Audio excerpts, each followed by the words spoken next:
भारत माता की नरेंद्र मोदी मेनन मुसाहरी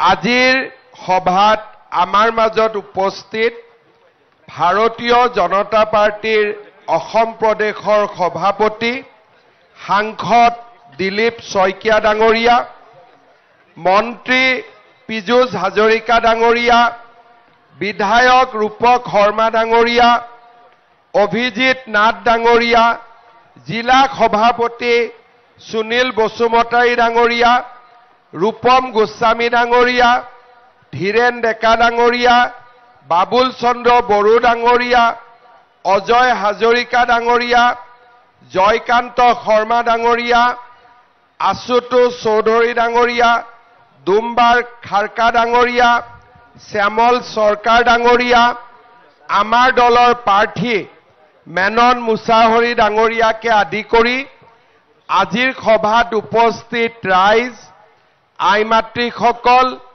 আৰু যুৱক যুৱতী বন্ধু বান্ধৱীসকল আপোনালোক সকলোৱে জানে যে অহা 22 তাৰিখে আমাৰ বিটিচিৰ নিৰ্বাচন অনুষ্ঠিত হ'ব আজি 2003 চনত প্ৰথম বিটিচি গঠন হৈছিল যেতিয়াৰ পৰা বিটিচি গঠন হ'ল এবাৰ ইউপিপিএল আৰু বিপিএফৰ চৰকাৰ হ'ল আৰু আপোনালোকে চৰকাৰবিলাক চালে আগতে ইলেকশন হলে হয় ইউপিপিএল জিকিব নহলে বিপিএফ জিকিব কিন্তু যোৱাবাৰ বিজেপি দলক আপোনালোকে 9খন আসন দিছিলে আৰু এইবাৰ আপোনালোকৰ অনুৰোধত আমি বিজেপি দলে ওদালগুৰি জিলা বাক্সা জিলা তামুলপুৰ চিৰাং কোকৰাঝাৰ সবতে আমি ইলেকশন খেলিছো আৰু আপোনালোকৰ আশীৰ্বাদ হলে এইবাৰ আমি বিজেপিৰ চৰকাৰ বিটিচিত আমি গঠন কৰিব বিচাৰো কিয় আমাক বিটিচিৰ চৰকাৰ লাগে আজি আপোনালোকে চাওক আমাৰ অসমত আৰু বিটিচিত অসমৰ পৰা আমি চৰকাৰে টকা পইচা দিওঁ আৰু বিটিচিৰ কাম কোনে কৰে বিটিচিৰ চৰকাৰখনে বিটিচিৰ কাম কৰে মাটিৰ কামো বিটিচিয়ে কৰে উন্নয়নৰ কামো বিটিচিয়ে কৰে আমি চৰকাৰখনক টকা পইচা দিওঁ আৰু 5 বছৰৰ মূৰত আমি আপোনালোকৰ মাজলৈ আহো মই যেতিয়াই আহো যোৱাবাৰো আমি ইয়াত ইলেকশনত হাৰিছিলো যোৱাবাৰো যেতিয়া মই ইলেকশনত আহিছিলো তেতিয়াও মাটিৰ সমস্যা আজি মই আকৌ 5 বছৰ পিছত আহিছো আকৌ মাটিৰ সমস্যা কৰবাত দলঙৰ সমস্যা কৰবাত হস্পিটালৰ সমস্যা আমাৰ অসমৰ বাকি জিলাবিলাকত আমাৰ মানুহে যিমান সুবিধা পাব পাৰিছে আজি বিটিচিত আমি আগবাঢ়ি যাব পৰা নাই ইয়াতে আমাৰ গুৰখা ভাইসকল আছে কেইদিনমান আগতে আমি মাৰ্ঘেৰিটাটো ট্ৰাইবেল বেল্ট এণ্ড ব্লকত গুৰখাক আমি প্ৰটেক্টেড ক্লাছ দিলো আৰু আমি বসুন্ধৰা আঁচনিৰ জৰিয়তে আমাৰ ৰাজ্যত খিলঞ্জীয়া অসমীয়া বঙালী আদিবাসী গুৰখা চাহ বাগিচা আজি সকলো মানুহে মাটিৰ পট্টা পাইছে ৰাইজ আগবাঢ়ি গৈছে আজি অসমৰ শোণিতপুৰ জিলা কক ধুবুৰী জিলা কক গোৱালপাৰা জিলা কক ফৰেষ্টত মানুহ আছে ফৰেষ্টৰ ৰাইটছ পাইছে, অধিকাৰ পাইছে। কিন্তু আমাৰ বিটিচি ৰাইজে এতিয়াও চিন্তাত থাকে যে আমাৰ কি হ'ব। কেইদিনমান আগতে কোনোবা ডিএফওয়ে ইয়াত আহি মাটিৰ সাৰ্ভে কৰিলে, আমাৰ মানুহখিনিৰ মনত ভয় হৈ গ'ল যে আমাক কোনোবাই উচ্ছেদ কৰিব নেকি। সদায় মনত চিন্তা হৈ থাকে। আজি আমি বিটিচি গঠনৰ আগৰ পৰাই ইয়াতে আছো, কিন্তু আমাৰ মনৰ পৰা চিন্তাবিলাক আঁতৰি নাযায়। ৰাস্তা নহয়, স্কুল নহয়, কলেজ লাগে। আজি আমি অসমৰ আন জিলাৰ তুলনাত পিছ পৰি আছো, আৰু যথেষ্ট টকা পইচা দিয়াৰ পিছতো আমি বিটিচিৰ সমস্যা সমাধান কৰিব পৰা নাই। বছৰত 1000 কোটি টকা আমি ডেভেলপমেণ্টৰ কাৰণে দিওঁ, আৰু যোৱা 3 বছৰত ৰাস্তা বনাবৰ কাৰণে মই বিটিচিক 2000 কোটি টকা দিছো। তাৰ পিছতো ৰাইজৰ সমস্যা সমাধান নোহোৱাকৈ আছে। ৰাইজে প্ৰাপ্য অধিকাৰৰ পৰা বঞ্চিত হৈ আছে। আজি আমাৰ ইয়াতে 30খন ৰেভিনিউ ভিলেজ, 5টা ভিচিডিচি কোনবাই আহি কৈ দিলে ইয়াত ফৰেষ্ট বনাই দিম। তেনেকেতো নহয়। আজি ৰেভিনিউ ভিলেজত থকা মানুহক আমি কেনেকে ফৰেষ্টত দিম। কিন্তু বিটিচিত আজি মানুহ ভয়ত থাকে, কাৰণ মানুহৰ সমস্যাবিলাক সমাধান হোৱা নাই। ভাৰতীয় জনতা পাৰ্টিৰ এবাৰ যদি ইয়াত চৰকাৰ আহে, 26টা জনগোষ্ঠীৰ কোনো লোকে পিছ পৰি থাকিব নালাগে। সকলোকে আমি সমানে আগুৱাই লৈ যাম, সকলোকে আমি সমান অধিকাৰ দিম। আজি যদি বিজেপিৰ চৰকাৰ থাকিলেহেঁতেন, আপোনালোকে ভয় খাবলগীয়া কথাই নাছিলে। কাৰণ বিজেপিৰ চৰকাৰ সদায় আমাৰ মানুহৰ লগত আছো, আৰু আজি আমি সদায় ৰাইজৰ লগত থিয় হৈছো। কেইদিনমান আগতে মই বিটিচিলৈ আহিছিলো। প্ৰত্যেকটো সমষ্টিতে মই মিটিং কৰিছিলো। ৰাস্তাৰ ওপৰত, নদীৰ ওপৰত দলং লাগে, দলং নাই হোৱা। জলসিঞ্চনৰ স্কিম লাগে, স্কিম হোৱা নাই।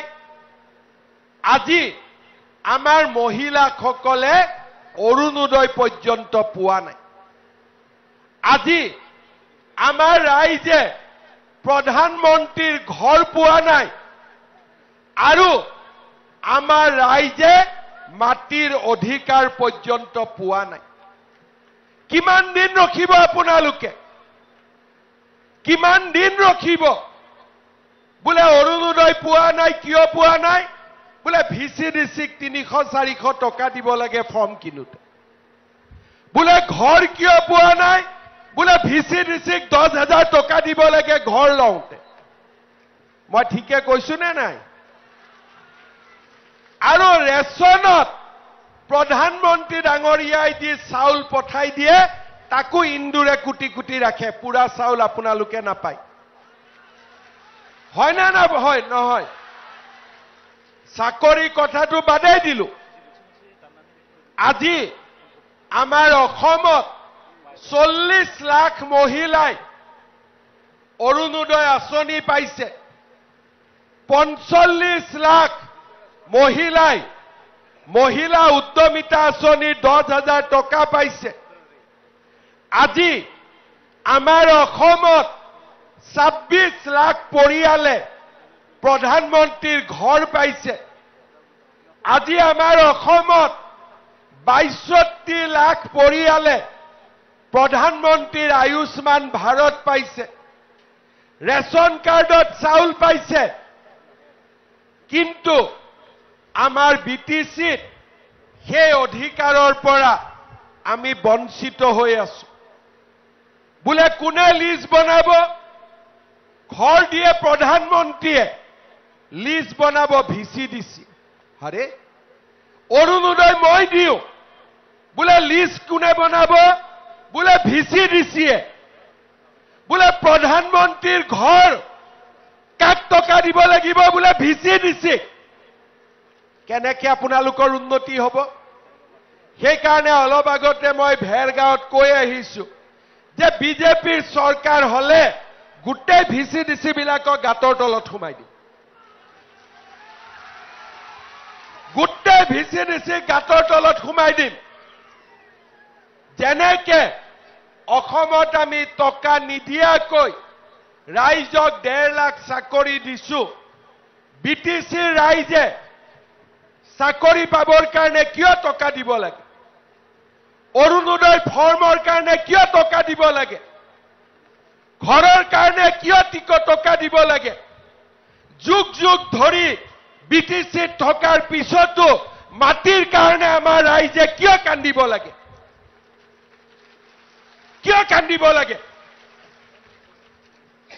যোনে আহিব হিয়ে ভয় খুৱাই গুচি যাব মোক পীযুষ হাজৰিকাই কৈ আছে কেইদিনমান আগতে কোনবা ডিএফও আহিলে হিউ জুখমাক কৰি থৈ গল কোনবা নাই ইটো আহিব হিউ কব বোলে কথা নুশুনিলে এভিকশন কৰি দিম আৰে এভিকশন কাক কৰো আপোনালোকে জানে মই কাক এভিকশন কৰো হয় না নহয় মোৰ টাৰ্গেট বেলেগ কিন্তু আমাৰ যদি অসমীয়া বঙালী বড়ো গুৰখা আদিবাসী হিন্দীভাষী আমি যদি ভয়ত থাকিব লাগে সমাজখন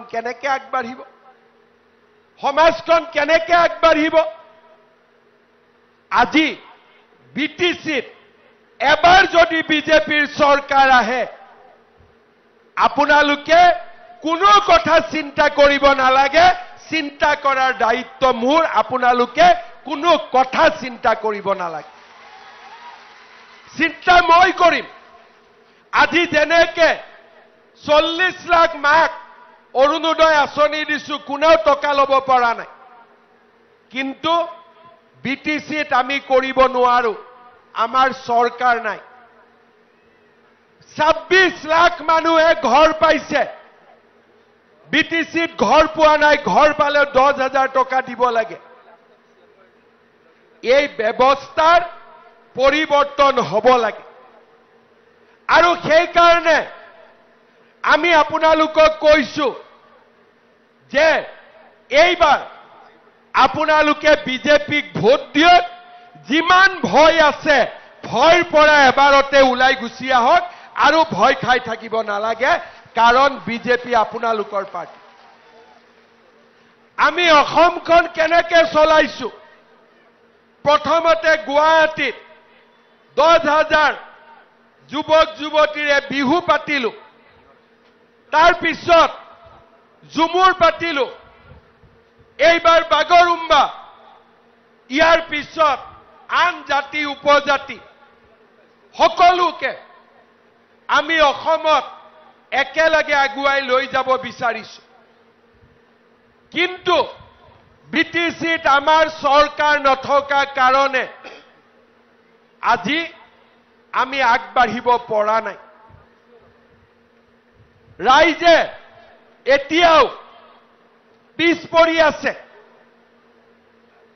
এই পৰিবেশ আমি সলনি কৰিব লাগিব বিপিএফক ভোট দিব ইউপিপিএলক ভোট দিব আগত যেনেকৈ আছো আমি তেনেকৈ থাকিম কিন্তু এবাৰ যদি বিজেপিৰ চৰকাৰ আহে আমি আৰু কেতিয়াও দুখত থাকিব নালাগে আমি কেতিয়াও কষ্টত থাকিব নালাগে আমাৰ কষ্টৰ দিনবোৰ শেষ হ'ব আগতে যেতিয়া মই মুখ্যমন্ত্ৰী হৈছিলো তেতিয়া মই কৈছিলো যে আমি বিটিচিত শান্তি আনিম আজি আমি বিটিচিত শান্তি আনিলো যাৰ হাতত বন্দুক আছিল অস্ত্ৰ আছিল আমি সকলোকে বুজাই বৰাই ঘৰলৈ লৈ আহিলো শান্তি হল এইবাৰ আমাক প্ৰগতি লাগে শান্তি আনাৰ পিছত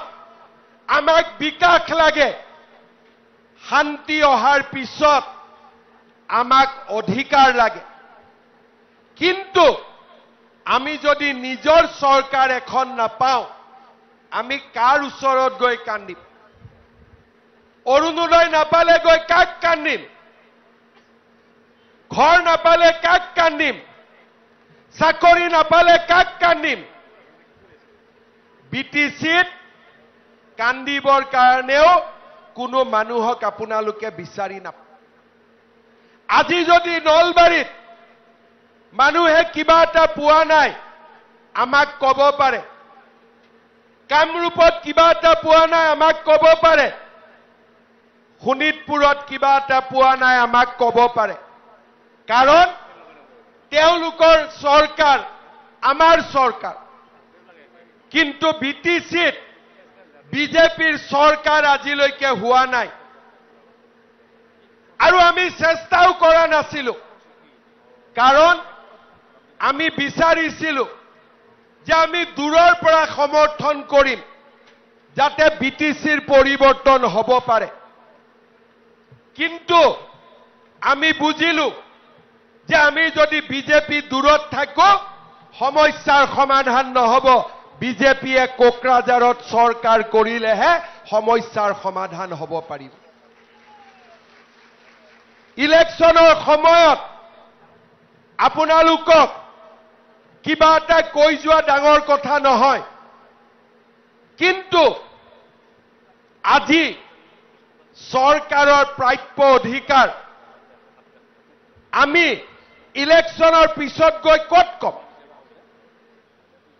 আমি কাৰ ওচৰত কম কবৰ কাৰণে আমাৰ ভয় লাগে মনত দুখ আছে কান্দিব নোৱাৰো অৰুণোদয় টকা লৈছে প্ৰধানমন্ত্ৰীৰ ঘৰ লৈছে ৰেচনৰ চাউল কাঢ়ি লৈছে কাকো আমি ক'ব নোৱাৰো কাৰণ কলে বা কি হয় কলে আকৌ মোৰ ঘৰৰ পৰাই মোক খেদি দিয়ে নেকি মোৰ মাটিয়ে কাঢ়ি লয় নেকি এই পৰিবেশ সলনি হ'ব লাগিব এই পৰিবেশ সলনি হ'ব লাগিব আজি এই পৰিবেশ কেতিয়া সলনি হ'ব যেতিয়া আপোনালোকৰ কোকৰাঝাৰত এখন নিজৰ চৰকাৰ থাকিব মেনন মুছাহাৰী যেতিয়া ভৈৰৱ কুণ্ডৰ পৰা MCLA EM হৈ যাব পাৰিব মই ঠিক কথা কৈছো নে নাই সদায় আমি এনেকৈ থাকিম নে আমি আমাৰ প্ৰাপ্য সুবিধাখিনি আমি বিচাৰি লম অহাকালি বিজেপিৰ নিৰ্বাচনী ঘোষণাপত্ৰ আমি প্ৰকাশ কৰিম আমি তাত কম যে 5 লাখ মহিলাক আমি অৰুণোদয় দিম তাৰ মানে 300 টকাকৈ 5 লাখৰ পৰা VCDCয়ে পইচা উঠাই ল'ব ঠিক কৈছো না নাই মই আমি কিয় দিম সিহঁতৰ ঘৰৰ পইচা নেকি সিহঁতে দিব নেকি পইচা আমি কৈছো কালি আমাৰ মেনিফেষ্টত আমি কম যে 5 লাখ মহিলাক আমি মহিলা উদ্যমিতা দিম 5 লাখ পৰিয়ালক অৰুণোদয় দিম লগতে গেছ কিনিবৰ কাৰণেও আৰু 250 টকা আমি বেছিকৈ দিম ৰেচন কাৰ্ডত 1 নৱেম্বৰৰ পৰা আমি চাউলৰ লগতে কম দামত চেনিও দিম নিমখো দিম আৰু আমি আপোনালোকক দালিও দিম কিন্তু ইয়াতে কি হয় ইয়াতে বস্তাটোত ইন্দুৰটো অলপ কাটি লয় হয় না নহয় ইন্দুৰে কুটে না নাই নুকুটে ইয়াতে তো ইন্দুৰ বিলাকক মাৰিব লাগে না নাই কোনে কৰিব পাৰিব মামাই কৰিব পাৰিব নে নাই মামাৰ ওপৰত বিশ্বাস আছে নে নাই আপোনালোকে এবাৰ বিজেপিৰ চৰকাৰ বনাও বাকি টেনশন খাব নালাগে কি ফৰেষ্ট কি ৰেভিনিউ কি কাগজ আছে কি কাগজ নাই সব মামাৰ দায়িত্ব মামাই ঠিক কৰি দিব কোনো চিন্তাৰ কোনো কাৰণ নাই বাস আপোনালোকৰ কাম ভোট দিয়াৰ আৰু মামাৰ কাম আপোনালোকৰ মূৰৰ পৰা টেনচন নোহোৱা কৰি দিয়া কোনো টেনচন নাই বাজ হৈ গল খালি ধুনীয়াকৈ ফুৰ্তি ফাট্টা কৰি থাকিব লাগে মিলা মিছা কৰি থাকিব লাগে বিটিচিৰ কাম ভৈৰৱ কুণ্ডৰ কাম আমাৰ ৰাইজৰ কাম আমি কৰিম কাৰণ দিল্লীতো আমাৰ চৰকাৰ দিছপুৰতো আমাৰ চৰকাৰ কোকৰাঝাৰতো আমাৰ চৰকাৰ এমপিও আমাৰ দিলীপ শইকীয়া সকলো কাম আমি কৰি কৰি গৈ থাকিম মানুহে কয় ডাবল ইঞ্জিন চৰকাৰ মিনন মুছাহৰি ইএম হলে মোদীজীয়েও তেল ভৰাব গাড়ীত ময়ো তেল ভৰাম দিলীপ শইকীয়াও তেল ভৰাব আপোনালোকেও আশীৰ্বাদ দিব গাড়ী 120 স্পীডত দৌৰি থাকিব পুৰা যিবিলাক উঠিছে মই কাৰো কথা বেয়াকৈ নকওঁ কাৰণ আমি এটা সিদ্ধান্ত লৈছো যে আমি বিপিএফকো সমালোচনা নকৰো ইউপিপিএলকো সমালোচনা নকৰো কিন্তু এটা কথা মই আপোনালোকক কম সকলোকে এবাৰ আপোনালোকে চালে ৰিহনকো চালে গোবিন্দকো চালে এবাৰ মিননক চাই দিয়ক না হয় নহয় সুৱাজনকতো আপোনালোকে জানে সুৱাজনে কি কৰিলেতো আপোনালোকে জানে নুসুৱাজনক এবাৰ আপোনালোকে চাব লাগে হয় নে নহয় মই ঠিক কথা কৈছো নে নাই সেই কাৰণে মেননক এবাৰ চাই দিয়ক আপোনালোকে আগতে মেননক চাইছে নেকি চোৱাটো নাই আগতে ৰিহনক চালে নিমখ বেছি নে আঞ্জাত চেনি বেছি আপোনালোকে জানে গোবিন্দক চালে আঞ্জাত নিমখ বেছি নে কম আপোনালোকে জানে কিন্তু মেননৰ আঞ্জাটো এতিয়ালৈকে আমি খায়ে পোৱা নাই পাইছো নেকি একবাৰ খাব লাগে না নাই আৰু একবাৰ আপোনালোকে মিননক ভোট দিয়ক আপোনালোকে আৰু দুখত থাকিব নালাগে বিটিচিৰ পৰিৱৰ্তন হ'ব তাৰ গ্যাৰেন্টি মই লৈছো আমি একেলগে লগ হৈ আপোনালোকৰ সমস্যাবিলাক সমাধান কৰিম সমস্যা সবতে আছিল মাৰ্ঘেৰিটাত মানুহে কান্দি আছিল বিশ্বনাথ চাৰিআলিত মানুহে কান্দি আছিল গোটেই অসমত কান্দি আছিল মাটিৰ কাগজ নাই 16 লাখ মানুহক আমি বসুন্ধৰাৰ জৰিয়তে মাটিৰ কাগজ দিলো মানুহে কৈছিল যে ৰাস্তা নাই প্ৰতিদিনে আমি 10 কিলোমিটাৰকৈ নতুন ৰাস্তা বনালো লৰা ছোৱালীয়ে কৈছিল মামা চাকৰি নাই 1.5 লাখ লৰা ছোৱালীক চাকৰি দিলো অক্টোবৰত আকৌ দিম কোনো নিগনি নাই এক পইচা ঘুষ দিব নালাগে অসমৰ চাকৰি যেনেকে অসমৰ চাকৰিত 1 টকাও দিব নালাগে বিটিচিৰ চাকৰিটো আমি নিকা কৰিব লাগে না নালাগে লাগে না নালাগে আৰু তাৰ কাৰণে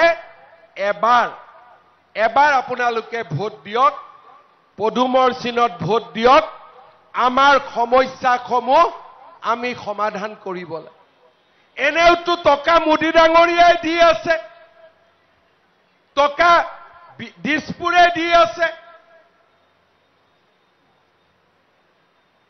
এটা ভোজ বনাব লাগে খৰিও আমি দিছো দালিও আমি দিছো তেলো আমি দিছো খালি ৰান্ধনীটো আমি নহয় এবাৰ ৰান্ধনীটো আমাক কৰি দিয়ক গোটেইখিনি আমাৰে যেতিয়া আমি ধুনীয়াকৈ ৰান্ধি খুৱাম হয় না নহয় প্ৰধানমন্ত্ৰীয়ে ঘৰ দিয়ে মই অৰুণোদয় দিওঁ আয়ুষ্মান ভাৰত দিওঁ সব আমি দিওঁ খালি আমি বিলাব নোৱাৰো বিলাই দিয়ে ভিসি দিছিয়ে তাৰ জায়গাত এবাৰ আমি বিলাই দিম আমাকতো টকা নালাগে হয় না নহয় হেকাৰণে মই ভেৰগাঁৱত কৈ আহিছো বিজেপিৰ চৰকাৰ হলে এবাৰ ভিসি দিছি বিলাকক গাতৰ তলত হুমাই দিম যা ইয়াতে থাক কেইটামান দিন ইয়াতে থাক মানুহক দিগদাৰ কৰিব নালাগে কিয় আমি ভিসি দিছিৰো ইলেকশন পাতিম যাতে মানুহ ভাল মানুহক আপোনালোকে ভিসি দিছি কৰিব পাৰে আপোনালোকৰ মতে ভিসি দিছি হ'ব দালাল ভিসি দিছি হ'ব নোৱাৰে এইবিলাক কথা বেলেগে ক'ব পাৰিব? বেলেগে ক'ব পাৰিব? কিয় তেওঁলোকৰ মনত যি আছে আছে, মোৰ মনত এইটোৱে আছে যে ময়ে অৰুণোদয় দিম, মই কিয় টকা ল'ম? ময়ে উদ্যমিতা দিম, মই কিয় টকা ল'ম? ময়ে ৰেচন কাৰ্ডত চাউল দিম, দালি দিম, নিমখ দিম, চেনি দিম, মই আৰু কিয় ইন্দুৰ কেঁকুটা পুহি ৰাখিম? ময়ে ঘৰ দিম, আকৌ ময়ে কিয় 10,000 টকা খাম? খালেতো গোটেইটোৱে ল'ব লাগিছিলে। যদি দিলোৱেই তেতিয়াহ'লে আমি পুৰা নিদি তাৰ পৰা 200 টকা কাটি ৰাখি কি লাভ পাম? আজি অসমত যেনেকৈ পৰিৱৰ্তন হৈছে, আমাৰ ভৈৰৱকুণ্ডটো পৰিৱৰ্তন হ'ব লাগিব, বিটিচিটো আমাৰ পৰিৱৰ্তন হ'ব লাগিব। সেইকাৰণে ৰাইজক মই কওঁ, BPF-ক চালে বহুবাৰ, UPPL-ক চালে একবাৰ, বিজেপিক চাওক এইবাৰ। এইবাৰ বিজেপিক ভোট দিয়ক আৰু আমি সবকে লৈ চলিম। কোনো বাহিৰত নাযায়, সবকে লৈ 26টা জনগোষ্ঠী আৰু সকলোকে লৈ আমি চলিম, যাতে আমাৰ BTCত শান্তি হয়, মানুহে দুখ কৰিব নালাগে আৰু সকলো ৰাইজে সকলো অধিকাৰ পাব পাৰে। আজি মই মিটিঙত আহিছো, মেননে মোক কৈছে যে ছাৰ আপুনি কৈ যাওক 30খন ভিলেজ 1960ৰ পৰা আছে, যাতে ফৰেষ্টলৈকে নাযায়। আৰে কিয় যাব লাগে এইবিলাক? 1960ৰ ভিলেজ কেনেকে ফৰেষ্ট হ'ব? কোনে ফৰেষ্ট কৰিব? হিমন্ত বিশ্ব শৰ্মা থাকালৈকে কোনেও কৰিব নোৱাৰে। কাৰণ অসমৰ মুখ্যমন্ত্ৰী মই, চহী লাষ্টত মোৰ লাগিব। যোনে য'ত যি কৰে কৰিবলৈ পাৰিব, কিন্তু লাষ্টত চহীটো কাৰ লাগিব? কাৰ লাগিব? আৰু মামাইতো চহী নিদিয়ে, কাৰণ ভাগিন আছে, বাইদেউ আছে, দাদা আছে, হয় নে নহয়? খালি মামাই এটা ফিজ ল'ব। কি ফিজ ল'ব? ইয়াত আহিলে নেক্সট টাইম পিঠা তিঠা খুৱাব লাগিব। হ'ব? যেতিয়া মেনন জিকিব, ভৈৰৱকুণ্ডত মেননে এটা সৰুকৈ খানা দিব, খানাটো খাব ময়ো আহি যাম আৰু আমি চবে একেলগে খাম। চেল পিঠা তেল পিঠা বনিব লাগিব, হয় নে নহয়? মামাক খুৱাব নে নাই? খুৱাব। তাৰ পিছত ৰাইজে মোক কৈছে যে আমাৰ ভৰলা নদীৰ ওপৰত শান্তিপুৰ আৰু ভৰলাক লগ লগাই এখন ধুনীয়া দলং বনাই দিব লাগে। লাগে নে নালাগে? কোনে বনাব পাৰিব? ব্ৰহ্মপুত্ৰৰ ওপৰত দলং কোনে বনাই আছে? পাগলাদিয়াৰ ওপৰত দলং কোনে বনাই আছে? তেতিয়াহ'লে ভোটটো কাক দিব লাগিব? হা? দিব লাগিবতো। তাৰ পিছত আমাৰ ইয়াতে আঞ্জলি স্কুলৰ সমস্যা আছে, মিলনজ্যোতি হাইস্কুল, লগতে আমি ইয়াৰ আমাৰ কেইবাটাও সমস্যা আছে, যেনেকে water supply scheme, Udalguri town, Udalguri higher secondary, হাতী আৰু মানুহৰ সংঘৰ্ষ, এইবিলাক বহুত ডাঙৰ। Janata M E school higher secondary কৰিব লাগে, প্ৰধানমন্ত্ৰীৰ ঘৰ দিব লাগে আৰু দৈফাং নদীৰ ওপৰত পাটিবাৰী আৰু ভেৰগাঁৱৰ মাজতো এখন দলং দিব লাগে। মেননে মোক বহুত ডাঙৰ লিষ্ট দিছে। মই কৈছো মেনন ভাই চিন্তা কৰিব নালাগে, একবাৰ EM বনি যাওক, সব কাম মই কৰি দি আছো। কোনো চিন্তা কৰিব নালাগে, সব কাম হৈ যাব। বাকীবিলাক হলে কি হ'ব? আগত যি আছিল সেয়ে থাকিব। ঘৰত ডাঙৰ বোৱাৰী আৰু নতুন বোৱাৰী হ'ব পাৰিব নেকি? ডাঙৰ বোৱাৰীয়ে যেনেকে আছে এনেকে আঞ্জা বনাইছে, যদি নিমখ বেছি হয় হয়ে আৰু, এতিয়া কেনেকে নিমখ কমিব? কিন্তু নতুন বোৱাৰীয়ে কি জানি অলপ ভাল বনাবই পাৰে, হয় না নহয়? পুৰণা বিলাককতো আপোনালোকে জানে, আহি যি কব, যেনেকে কব কলে। এইবাৰ মেননক ভোট দিয়ক, দায়িত্ব মোৰ, কাম মই কৰিম মেনন ভাইক পুৰা আমি সাপোৰ্ট কৰিম যাতে আপোনালোকে আৰু কোনো সমস্যাত থাকিব নালাগে সবচে মোৰ বিটিসিত বেয়া লাগে এন্দুৰ বিলাক কোৰ পৰা যে জন্ম হলে কোৰ পৰা যে একেটা আহিলে ঘৰ বনালেও থপিয়াব অৰুণোদয় পালেও থপিয়াব কিবা এটা আহিবই নোৱাৰে আগতে থপিয়ায় হয় না নহয় কিবা এটা সরকারি আঁচনি আহা বুলি গমেই পাব নালাগে থপিয়াব আগতে হয় না না মই ঠিক কৈছো না নাই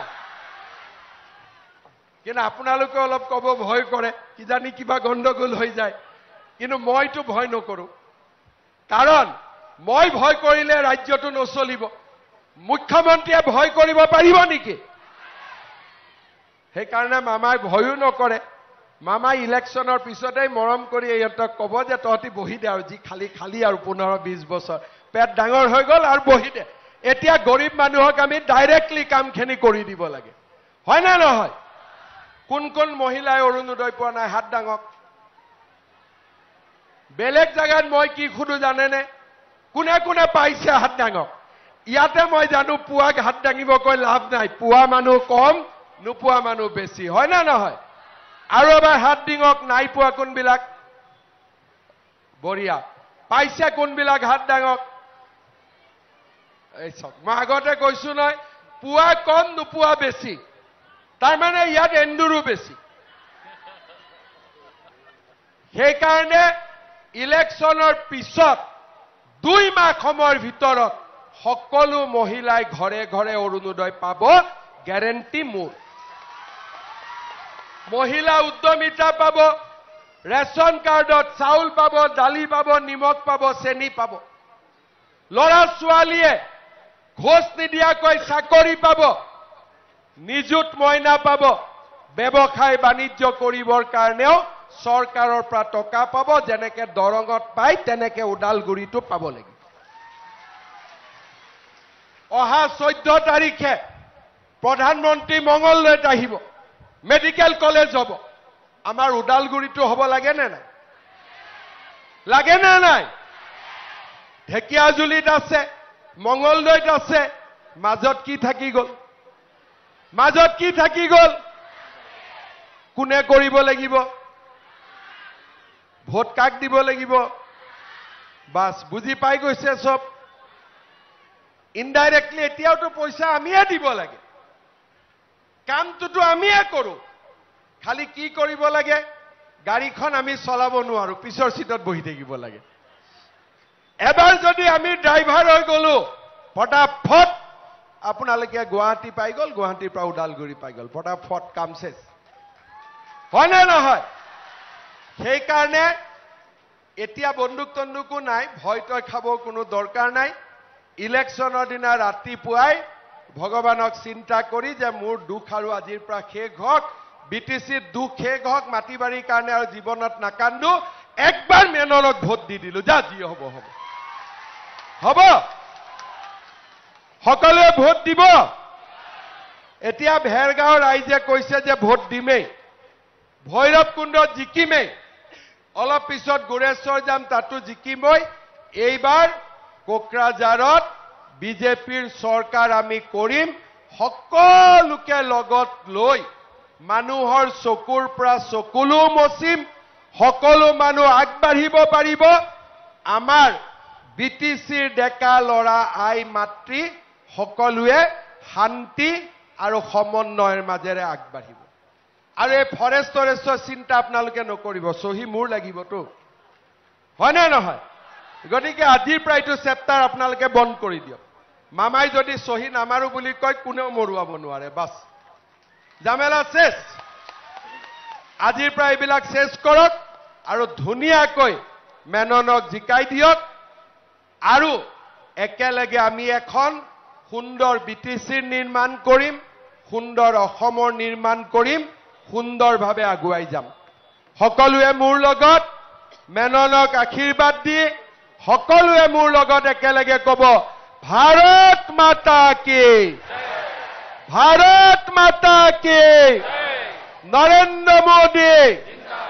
নৰেন্দ্ৰ মোদী দিলীপ শইকীয়া মেনন মুছাহাৰীয়ে মেনন মুছাহাৰীয়ে বহুত বহুত ধন্যবাদ আৰু আপোনালোকে একদম এইবাৰ যেনেকে ভৈৰৱ কুণ্ডত বিজেপিক জিকাই দিব আৰু যিমান আপোনালোকৰ কাম আছে এই গোটেই কাম মামাই কৰি দিব বহুত বহুত ধন্যবাদ জয় হিন্দ বন্দে মাতৰম